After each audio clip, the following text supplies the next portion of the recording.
दोस्तों, मैं हूं आदिल खान आजाद। आज है 24 जून 2026 और आप देख रहे हैं आजाद बोल इंडिया पर middle east and world big news show.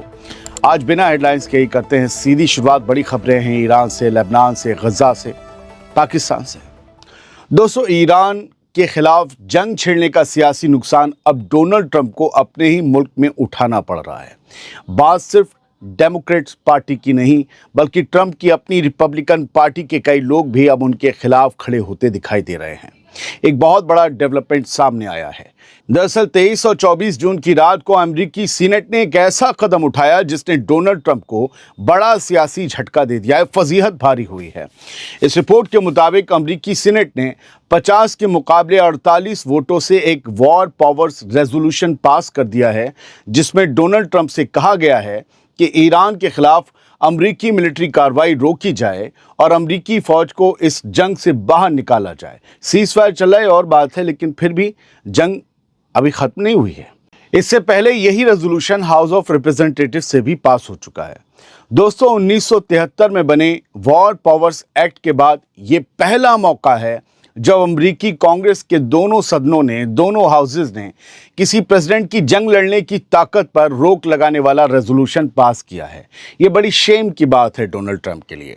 हालांकि अमरीकी सदर ट्रंप इस पर वीटो लगा सकते हैं, लेकिन इसके बावजूद इसे उनके लिए बड़ा सियासी झटका माना जा रहा है, क्योंकि अब तक ट्रंप को अपनी पार्टी का लगभग पूरा साथ मिलता रहा था।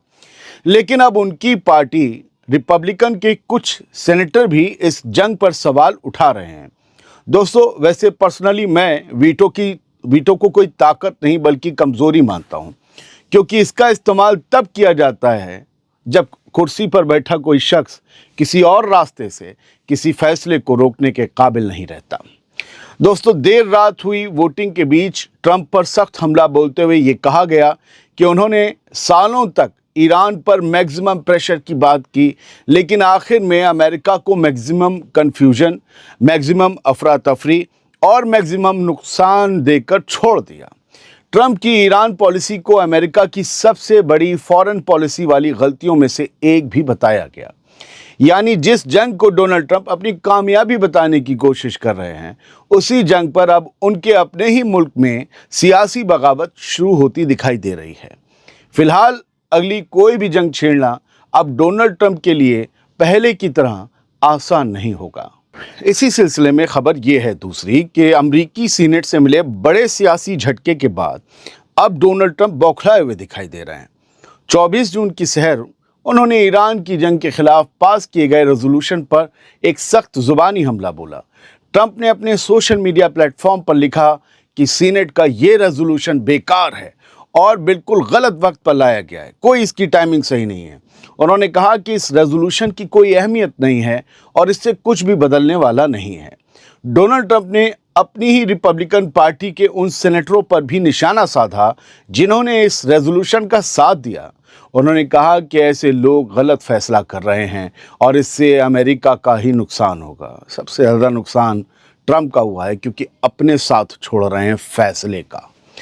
यानी साफ है कि ईरान की जंग अब सिर्फ मिडिल ईस्ट का मसला नहीं रह गई, बल्कि ये जंग अमेरिका के अंदर भी ट्रंप और उनके अपने सियासी साथियों के बीच टकराव की वजह बनती जा रही है। ईरान को गजा बना दिया जाता अगर उसके पास मिसाइलें ना होती, और ये मिसाइलें अब किसी फायदे के लिए नीलाम नहीं की जा सकती। दोस्तों, ये डर है या ताकत का भरम है, आइए समझते हैं। अमेरिका और ईरान के बीच बातचीत आगे बढ़ रही है, लेकिन ईरान ने एक बार फिर साफ कर दिया है कि उसके मिसाइल प्रोग्राम और मिलिट्री ताकत पर किसी भी तरह की कोई डील नहीं होगी। अपने पाकिस्तान के दौरे पर पहुंचे ईरान के प्रेसिडेंट मसूद पेज़ेश्कियान ने 23 जून की रात कहा कि ईरान की मिसाइलों ने सिर्फ उसके मुल्क की नहीं बल्कि पूरे रीजन की तस्वीर बदल दी। अगर ये मिसाइलें न होती तो आज ईरान का भी वही हाल होता जो गजा का हुआ है, जैसे भूतिया कोई हवेली, जैसे एक बर्बाद तबाह बस्ती। यानी ईरान के प्रेसिडेंट को भी पता है कि उनकी मिसाइलों ने ईरान को बचाया है, वरना अमेरिका और इसराइल इतने बम मारते कि बस सब कुछ तबाह हो जाता।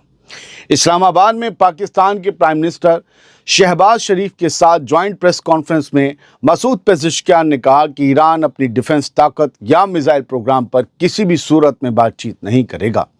انہوں نے کہا کہ اگر ایران نے اپنی حفاظت کے لیے یہ طاقت تیار نہ کی ہوتی تو امریکہ اور اسرائیل نے ایران پر بھی وہی ظلم کیے ہوتے جو غزہ اور فلسطین میں کیے گئے۔ انہوں نے ویسٹرن ملکوں پر نشانہ سادھتے ہوئے کہا کہ جو لوگ انسانی حقوق کی باتیں کرتے ہیں وہی سب سے بڑے جھوٹے ثابت ہوئے ہیں۔ ادھر پاکستان کے پرائم منسٹر شہباز شریف نے بھی ایک اہم بات صاف کر دی اسی ملاقات میں۔ انہوں نے کہا کہ ایران اور امریکہ کے بیچ جس MOU پر رضامندی بنی اس میں بیلسٹک میزائل پروگرام کا کوئی ذکر نہیں تھا، کیونکہ بات چیت پاکستان کروا رہا تھا۔ نہ یہ بات چیت کی میز پر آیا اور نہ ہی سمجھوتے کا حصہ بنا، یہ کہا گیا شہباز شریف کی طرف سے۔ دوستو، پاکستان نے اس سمجھوتے کو مکمل کرانے میں اہم رول نبھایا تھا۔ ایسے میں شہباز شریف کا یہ بیان اس بات کی تصدیق کرتا ہے کہ فی الحال ایران کے میزائل پروگرام پر کوئی سمجھوتا نہیں ہوا ہے، یعنی پابندیوں اور دوسرے مسئلوں پر بات چیت آگے بڑھ سکتی ہے، لیکن ایران نے اپنی ڈیفنس طاقت کو صاف طور پر ریڈ لائن بنا دیا ہے۔ اگر شہباز شریف کا یہ بیان ہے کوئی ڈسکشن میزائل پروگرام پر نہیں ہوا تو مسعود پزشکیان اور باقی لوگ میزائل پروگرام پر کیوں بیان دے رہے ہیں؟ یہ بھی تو ایک سوال بنتا ہے۔ ایران نے ایک دفعہ پھر سے اسرائیل پر میزائلیں برسانے کی کھلی دھمکی دے دی ہے۔ جنگ رکنے کے بعد یہ ایران کی طرف سے آئی پہلی بڑی وارننگ مانی جا رہی ہے، یعنی جس سمجھوتے کے بعد حالات ٹھنڈے پڑتے دکھائی دے رہے تھے، اب اس کے بعد ایک بار پھر ماحول گرم ہونے لگا ہے۔ 24 جون کو آئی خبر کے مطابق جنیوا میں موجود UN دفتر میں ایران کے سفیر ایران کے انوائے علی بحرینی نے یہ کہا ہے کہ اگر اسرائیل نے لبنان پر حملے جاری رکھے تو ایران جواب دینے سے پیچھے نہیں ہٹے گا۔ علی بحرینی نے کہا کہ لبنان ایران اور امریکہ کے بیچ ہوئے MOU کا باقاعدہ حصہ ہے اور اس سمجھوتے میں لبنان کے مورچے پر جنگ روکنے کی بات بھی شامل ہے۔ انہوں نے صاف کہا کہ جنوبی لبنان یا بیروت پر کسی بھی طرح کا کوئی اسرائیلی حملہ ایران کے لیے ریڈ لائن ہے۔ اگر اسرائیل نے اس سمجھوتے کی خلاف ورزی کی تو ایران اس کا منہ توڑ جواب دے گا، اور یہاں جواب دینے کا مطلب کیا ہے؟ ایران بھی اسرائیل پر حملہ کرے گا۔ کس سے؟ میزائلیں برسائے گا۔ دوستو، یہ بیان ایسے وقت پر آیا ہے جب امریکہ لگاتار لبنان میں سیز فائر بچانے کی کوشش کر رہا ہے، لیکن دوسری طرف اسرائیل اب بھی وہاں اپنی فوج بنائے ہوئے ہے۔ یعنی ایران نے صاف سگنل دے دیا ہے کہ لبنان کا محاذ، لبنان کا مورچہ اس کے لیے اب بھی کھلا ہوا ہے، اور اگر وہاں پھر سے بڑے حملے ہوئے تو مڈل ایسٹ میں ایک نئی جنگ بھڑک سکتی ہے۔ اگلی خبر بھی لبنان سے ہے۔ لبنان سے اسرائیل کو باہر کھدیڑنے کی بات یا اسرائیلی فوج کو نکالنے کی بات اب پہلے سے کہیں زیادہ زور پکڑتی دکھائی دے رہی ہے۔ 24 جون کو خبر آئی کہ حزب اللہ نے دو ٹوک کہہ دیا ہے کہ اسرائیل کے پاس اب صرف ایک ہی راستہ بچا ہے، اور وہ ہے پورے لبنان سے اپنی فوج واپس لے جانا۔ حالانکہ یہ 23 کی رات انہوں نے بیان دیا۔ حزب اللہ کے سیکریٹری جنرل شیخ نعیم قاسم نے کہا کہ اسرائیل پچھلے کئی سالوں سے حزب اللہ کو ملٹری، سیاسی، سماجی اور ہر محاذ پر ختم کرنے کی کوشش کرتا رہا، لیکن اس کا پورا منصوبہ ناکام ہو گیا۔ شیخ نعیم قاسم نے کہا کہ اب لبنان ایک نئے دور میں داخل ہو چکا ہے، جسے انہوں نے اسرائیلی پروجیکٹ کو توڑنے کا دور بتایا۔ ان کا کہنا تھا کہ اب حالات اس مقام پر پہنچ چکے ہیں جہاں اسرائیل کا پورا پلان ٹوٹ چکا ہے۔ یہ نعیم قاسم کا دعویٰ ہے۔ نعیم قاسم نے کہا کہ اسرائیل کے پاس اب کوئی دوسرا آپشن نہیں بچا، آخرکار اسے لبنان کے ہر قبضے والے علاقے سے اپنی فوج ہٹانی ہی پڑے گی۔ دوستو، قاسم کا یہ بیان ایسے وقت پر آیا ہے جب امریکہ لبنان میں سیز فائر کو بچانے کی کوشش کر رہا ہے، لیکن اسرائیل اب بھی جنوبی لبنان کے کئی علاقوں سے پیچھے ہٹنے کو تیار نہیں ہے۔ ایسے میں حزب اللہ چیف کا یہ بیان اشارہ دے رہا ہے کہ اگر اسرائیل نے قبضہ جاری رکھا تو ٹکراؤ پھر سے بڑھ سکتا ہے، اور حزب اللہ اور اسرائیل کا ٹکراؤ بڑھا تو ایران اسرائیل پر حملہ کرے گا، اور اس پر حملہ کیا تو امریکہ اسرائیل کی طرف سے آئے گا۔ جنگ کی صورت ختم نہیں ہوئی ہے، مرکز لبنان ہے۔ جان بوجھ کر ہزاروں فلسطینی بچوں کو قتل کرنے کی مجرم ہے اسرائیلی فوج۔ یہ ہم کیوں کہہ رہے ہیں؟ آئیے بتاتے ہیں، ایک رپورٹ کی روشنی میں سب کچھ بتاتے ہیں۔ لیکن پہلے یہ کہنا چاہوں گا کہ وہ لوگ، وہ لیڈرز اور ان کے مرید جو اسرائیل کے ساتھ فوجی تال میل بڑھانے کے خواہش مند ہیں، وہ دیکھ لیں اور سن لیں کہ یہ رپورٹ کیا کہہ رہی ہے۔ 23 जून को आई एक नई इंटरनेशनल जांच रिपोर्ट में इसराइल पर अब तक का सबसे संगीन इल्जाम लगाया गया है। रिपोर्ट में कहा गया है कि इस्राएली फौज ने जानबूझकर फ़लस्तीनी बच्चों को हज़ारों फ़लस्तीनी बच्चों को निशाना बनाया और गज़ा में जो कुछ हुआ वो नस्ल कुशी यानी जेनोसाइड का हिस्सा है।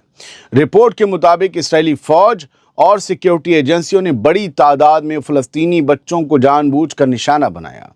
बच्चों को कत्ल करना, उन्हें जिस्मानी और ज़हनी नुकसान पहुंचाना और उनकी पूरी नस्ल के मुस्तकबिल को तबाह कर देना एक सोची समझी पॉलिसी का हिस्सा था। इस रिपोर्ट में यह भी कहा गया कि गजा में सीज़फायर के बाद भी बच्चों के मारे जाने का सिलसिला रुका नहीं है। जांच करने वाले पैनल का कहना है कि उसके पास इस बात के काफ़ी सबूत हैं कि गजा में फ़लस्तीनी बच्चों को निशाना बनाकर वहाँ के मुस्तकबिल को तबाह करने की कोशिश की गई, गजा का फ्यूचर तबाह करने की कोशिश की गई।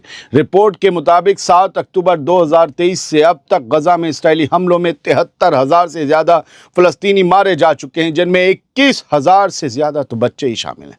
21,000 बच्चे। ये कौन सा हैवान जंग लड़ रहा था? 21,000 बच्चे खा गया। उधर इसराइल ने इस पूरी रिपोर्ट को खारिज कर दिया है।